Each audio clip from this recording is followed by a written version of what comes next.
इस संसार में आने वाला प्रत्येक बालक संपूर्ण संस्कार रहित होता है। उसके अंदर ना किसी अच्छे संस्कार के चिन्ह होते हैं और ना ही बुरे संस्कार के, अर्थात जन्म से ही बालक में ना कोई गुण होता है और ना ही कोई दोष।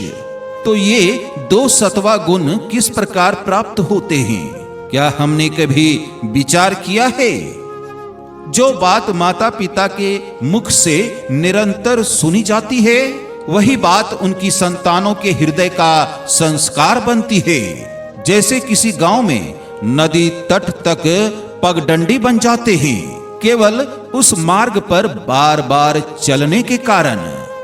अर्थात माता पिता के हृदय की इच्छाएं उनके संतानों के हृदय का दोष अथवा गुण बनकर जन्म लेते हैं।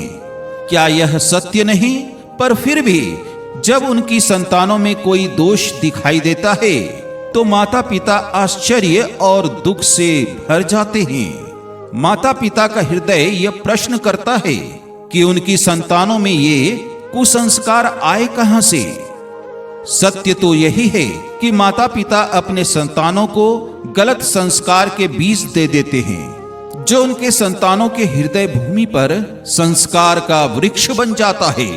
यानी अपनी संतानों को कुसंस्कारी और धर्ममय बनाने की आशा रखने वाले प्रत्येक माता पिता को प्रथम अपने हृदय की इच्छाओं पर अंकुश रखना अनिवार्य है। मनुष्य के जीवन का चालक है भय। मनुष्य सदा भय का कारण ढूंढ लेता है। जीवन में हम जिन मार्गों का चुनाव करते हैं, वह चुनाव भी हम भय के कारण ही लेते हैं। किंतु क्या यह भय वास्तविक होता है? विचार कीजिए। वही है आने वाले समय में विपत्ति की कल्पना। किंतु समय का स्वामी कौन? ना तो हम समय के स्वामी हैं, ना तो हमारे शत्रु या प्रतिस्पर्धा। समय तो ईश्वर के अधीन चलता है। तो क्या यदि आपको कोई हानि पहुंचाने के लिए केवल योजना बनाता है, वो वास्तव में आपको हानि पहुंचा सकता है? नहीं, भय से भरा हुआ हृदय हमें अधिक हानि पहुंचाता है। क्या यह सत्य नहीं?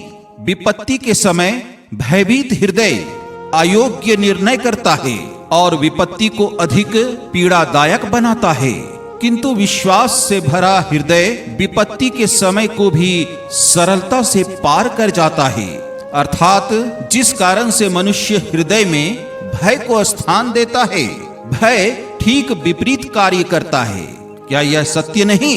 स्वयं विचार कीजिए। मिलते हैं अब और एक नए वीडियो में। अगर आपको ये वीडियो पसंद आए तो हमारे YouTube चैनल स्पिरिचुअल फॉर ज्ञान को सब्सक्राइब जरूर करें और एक प्यारा सा कमेंट कर दें। जय श्री कृष्णा।